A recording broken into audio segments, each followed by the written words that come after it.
configuration de sommeil pour aller te coucher le soir.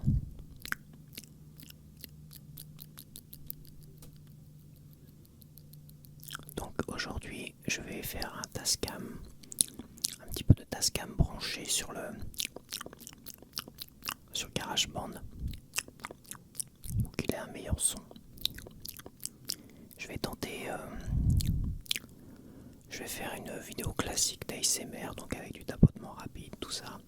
Et je vais tenter ce que je voulais faire depuis un moment, c'est le bruit blanc. Et on va voir ce que ça va donner parce que je ne l'ai pas essayé. Et le reste c'est du classique, je vais reprendre la paille et je vais faire ce que j'aurais dû faire la dernière fois, c'est du bruit de bouche. Et pas souffler dedans comme un idiot. J'ai revu la vidéo de Manon ASMR et elle fait ce que je suis en train de faire en ce moment. Donc je vais faire des petits bruits de bouche avec la papaye. Et on va commencer de suite. On va commencer avec un petit tapotement rapide d'une boîte en carton parce que les petites boîtes en carton, il n'y a que ça de vrai. Donc on a là, c'est encore un nom Ikea, le nom LED, le nom LED, le nom LED, le nom LED, le nom LED.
Ok, voilà pour la petite boîte en carton.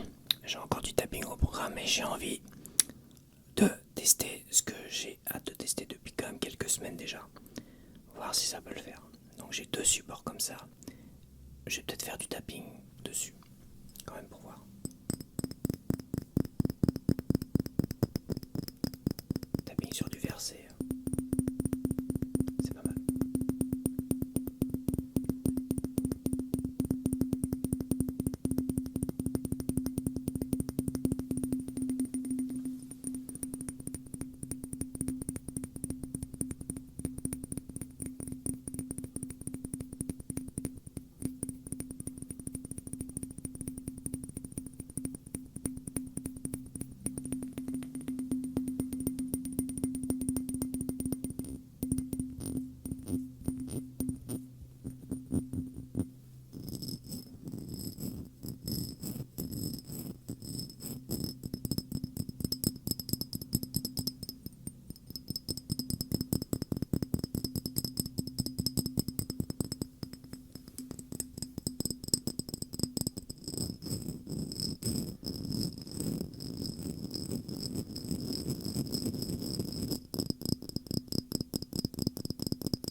Il faudrait qu'il englobe un peu plus, mais qu'il laisse de l'air passer autour du condensateur.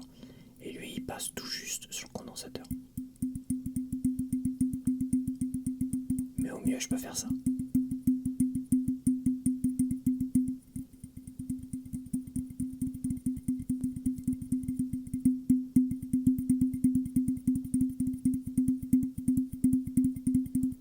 Ça me plaît bien ça.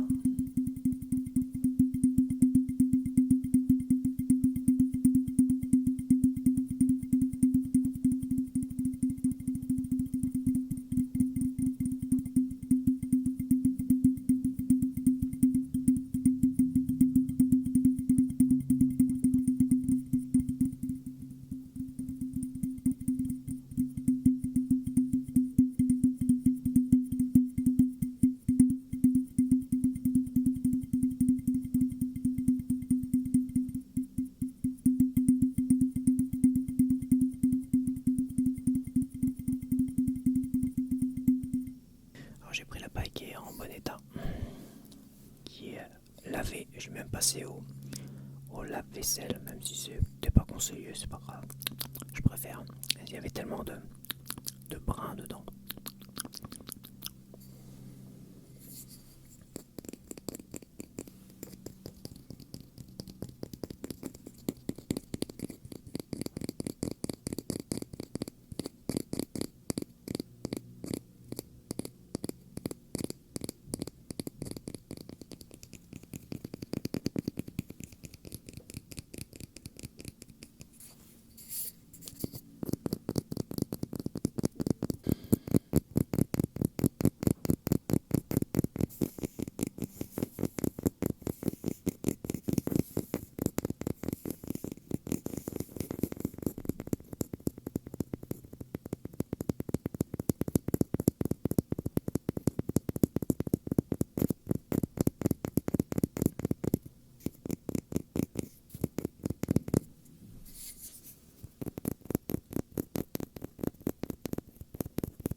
On va essayer maintenant les bruits de bouche.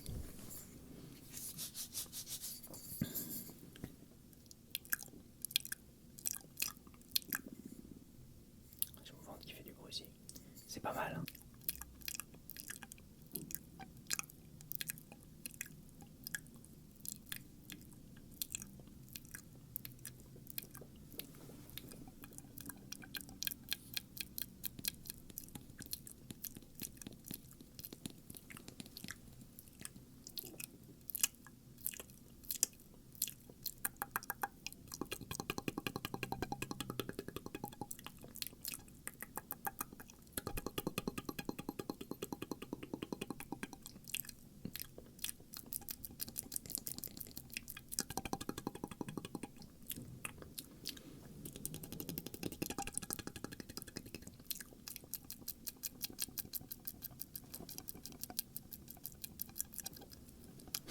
J'ai l'air faim. Je suis en train de me dessécher la bouche.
Je fais de la musique avec n'importe quoi.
acheté comme ça, il était aux caisses.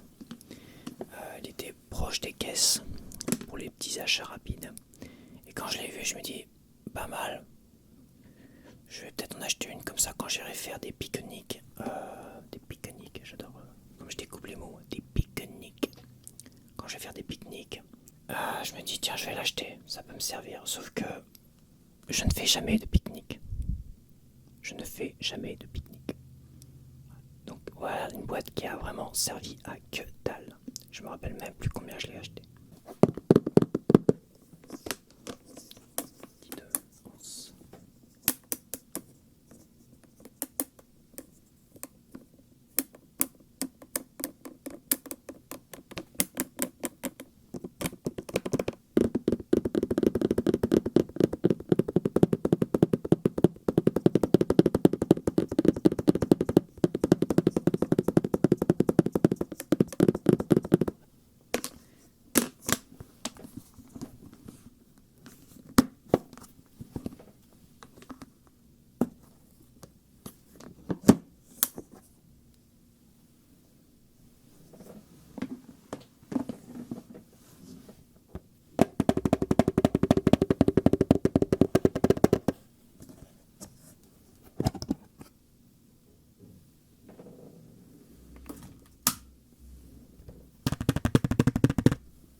Deuxième étage.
sur pas mal de niveaux. La boîte là, elle me fait beaucoup d'effets. Le deuxième niveau, en tout cas, il m'a fait beaucoup d'effets.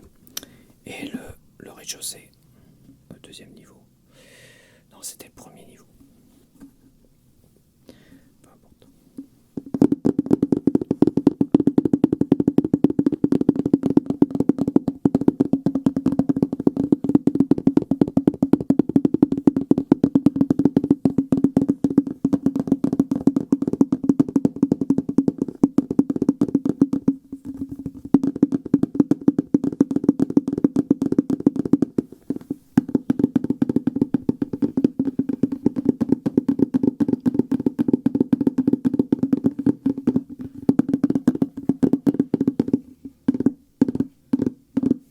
Un peu de visuel.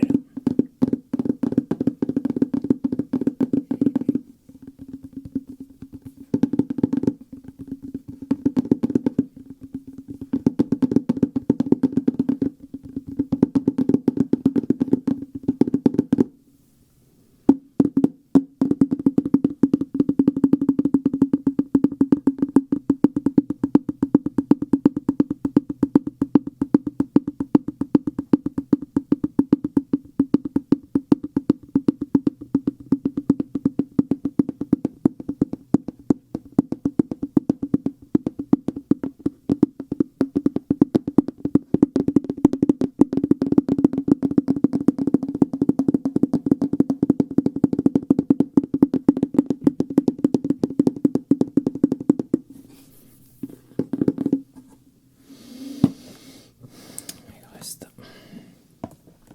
C'est une boîte un peu plus profonde, donc peut-être qu'il y aura un autre son.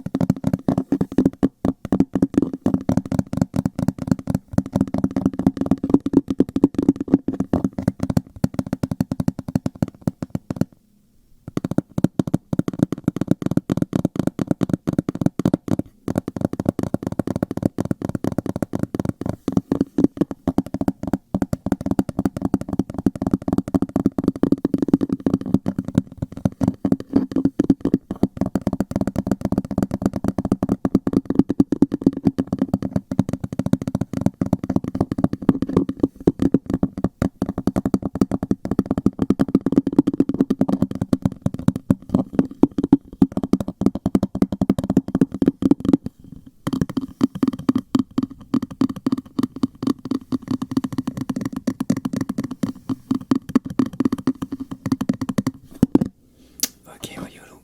Donc on va finir sur un film, sur un DVD que j'ai aussi en Blu-ray, mais je vais vous montrer le Blu-ray dans un second temps. Donc ça c'est un film que j'ai découvert. D'abord j'ai découvert l'affiche cinéma qui est celle-ci. J'avais été voir quand j'avais 11 ans Batman de Tim Burton au cinéma à Rion en Auvergne. Et c'était un film qui était déjà interdit aux moins de 12 ans, mais j'ai pris le risque, je me suis dit tiens je vais tenter le truc, je vais dire j'ai envie de voir ce Batman. Et je vais dire que j'ai 12 ans. Voilà, je vais affirmer que j'ai 12 ans au gars, tout ça. Il m'a regardé d'un œil suspicieux, mais j'ai quand même réussi à passer de l'âge de mes 11 ans pour voir ce magnifique film de Tim Burton, qui est quand même pour moi la plus grosse réussite de ce réalisateur, parce que les autres films sont assez spéciaux quand même. Et j'étais tout seul dans la salle de cinéma. Et à l'entrée du cinéma, j'avais vu cette affiche-là. Très morse et une affiche assez effrayante quand même. Donc ça c'était un film qui était interdit je crois au moins de 16 ans à l'époque. C'était marqué clairement interdit au moins de 16 ans. Je dois bien avouer que ce film m'a énormément intrigué pendant longtemps. Et j'ai toujours gardé en mémoire cette image-là et ce nom-là. Pour un jour essayer de retomber dessus et essayer de voir ce film-là. Et j'avais demandé, quand j'ai vu que j'en avais parlé à un pote dont il avait Canal+ chez lui. Et je lui ai demandé de m'enregistrer Tremors. Et comment dire, je fais un peu de tapping. Et son père n'a jamais voulu qu'il m'enregistre au moins ce film-là, parce qu'il avait déjà enregistré des films et ça n'avait pas plu à son père. Et donc j'étais obligé de le voir un après-midi chez lui avec le frère, le frangin et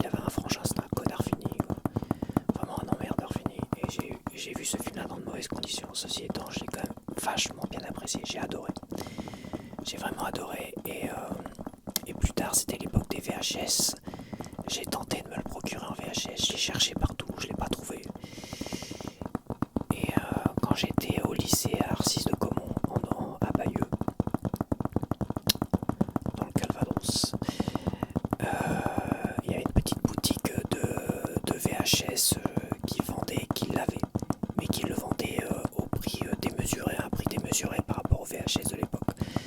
Alors je sais plus combien c'était peut-être 200 à 300 francs les VHS, neuf à la sortie quand le film venait de sortir. Et comment dire, et là il était peut-être vendu 450 francs, 500 francs, enfin un truc de fou. Et à l'époque, faut pas oublier qu'à l'époque, quand même, j'ai une petite précision, c'est qu'à l'époque, quand le film sortait au cinéma, il mettait un certain temps à sortir en VHS. Voilà, il mettait peut-être 2 ans, je crois, à sortir en VHS. Et je crois qu'il sortait d'abord sur Canal+. C'est pour ça que Canal+, avant Canal+, ça valait le coup. Parce que je crois que Canal+, le film sortait peut-être un an et demi après. Alors déjà, on va reprendre dans l'ordre, le film sort aux États-Unis. Un an après, pour pas mal de films, dont celui-là, il sortait en France. Voilà, ça mettait un an à sortir en France. La traduction n'était pas faite en même temps que la sortie US et tout ça. Non, c'était ça, sortait un an après. Après, il fallait attendre un an de plus euh, pour, euh, pour que ça sorte en location ou Canal+, je sais plus. Et il fallait attendre 2 ans, donc presque 3 ans par rapport à la sortie ciné US pour avoir le film à l'achat en VHS, un truc de fou quoi. Et d'ailleurs, je me rappelle que j'avais un voisin qui avait déjà le retour du Jedi en VHS que son père avait rapporté des US, alors que le film, je crois, était au ciné. Le film devait passer au cinéma, quoi. Ou il devait tout juste passer au cinéma, je sais plus quoi.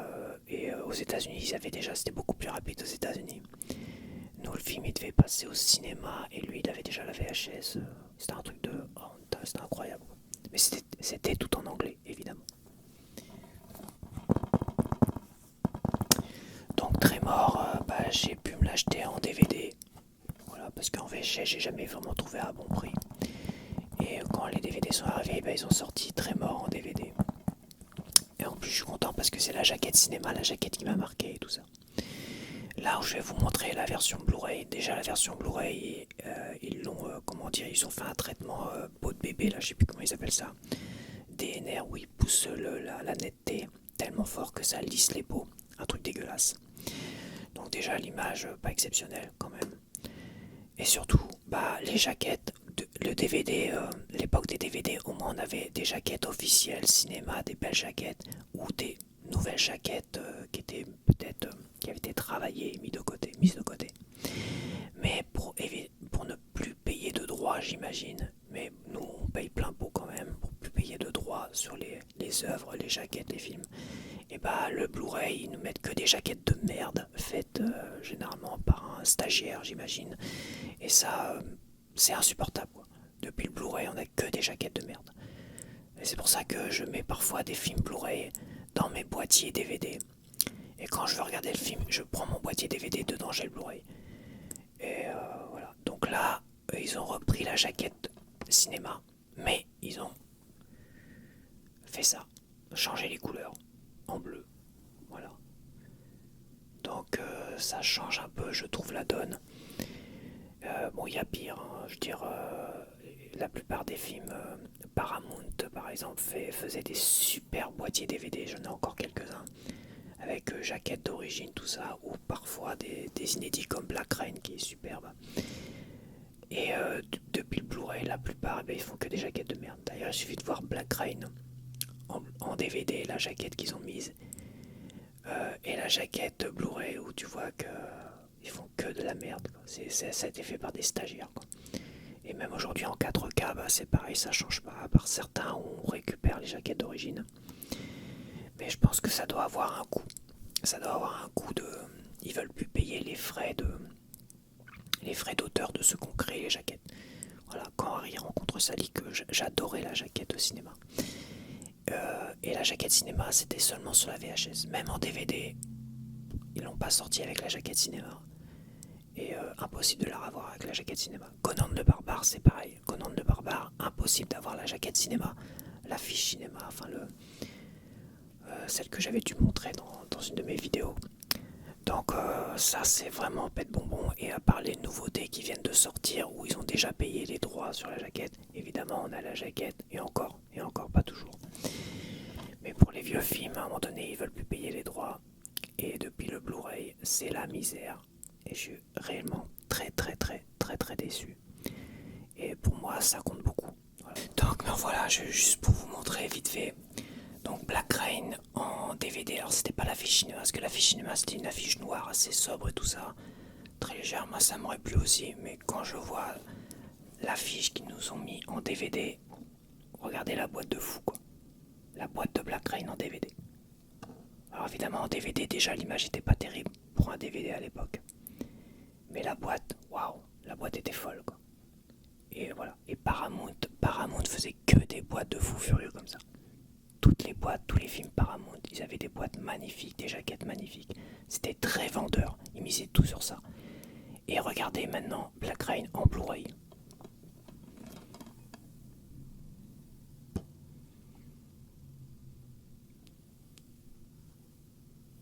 Voilà, une jaquette faite par un stagiaire. Alors ils ont mis Andy Garcia, très bien. Mais bon, Michael Douglas, il tire une tronche de 10 km là, vieux. C'est ça en plus. Non mais c'est vrai.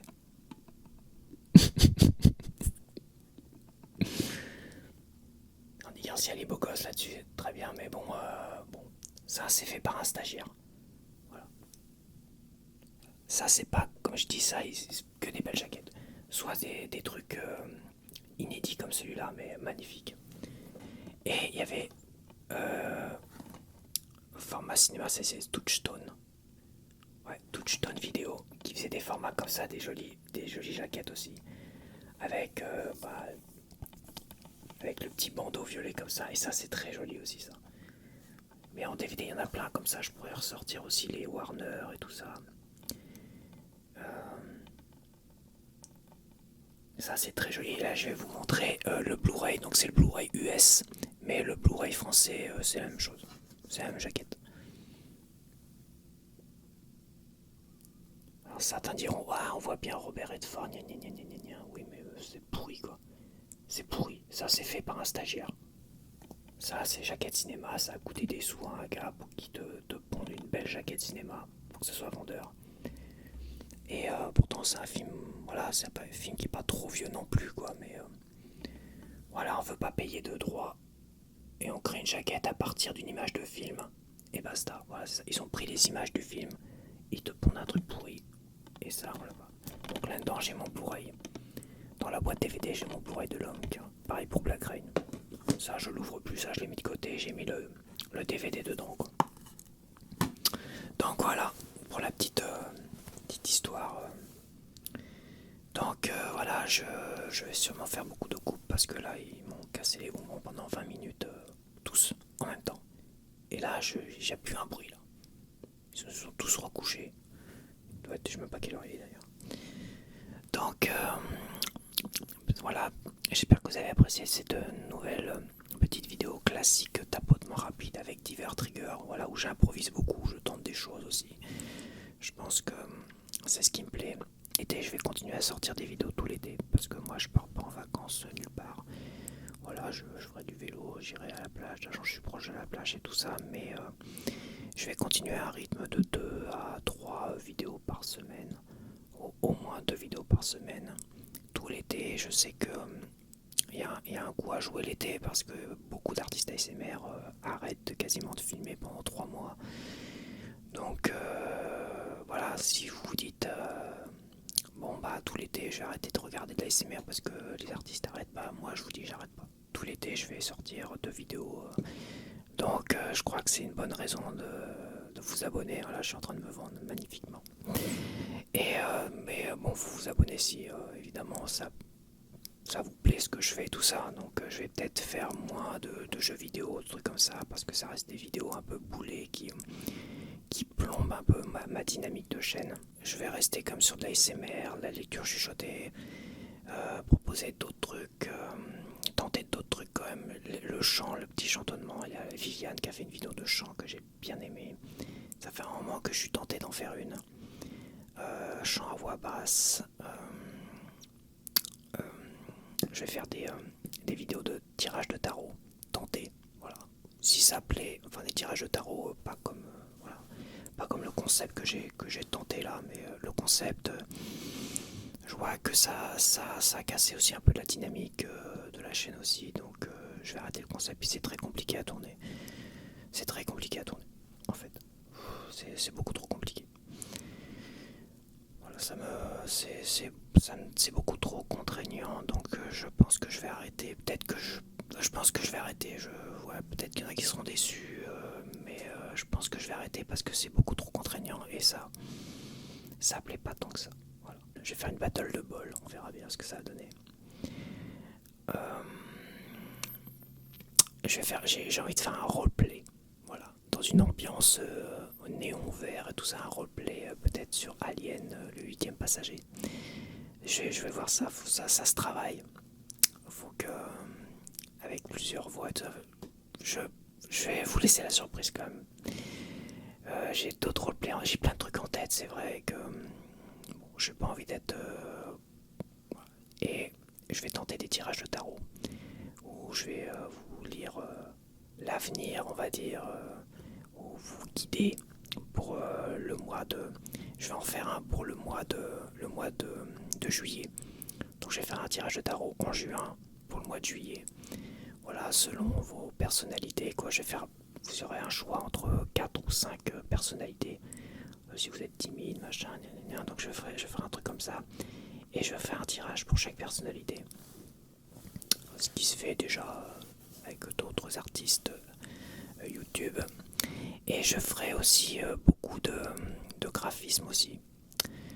J'ai pas trop envie de lancer une nouvelle chaîne spéciale graphisme. J'ai envie de proposer un peu de graphisme ici et voir ce que ça donne. Voilà. Déjà, il faut que je me remette dedans comme il faut parce que là, c'est vrai que j'avais lâché un peu. J'avais tendance à lâcher un petit peu. Donc voilà, donc merci. Je vous dis à la prochaine. Bye.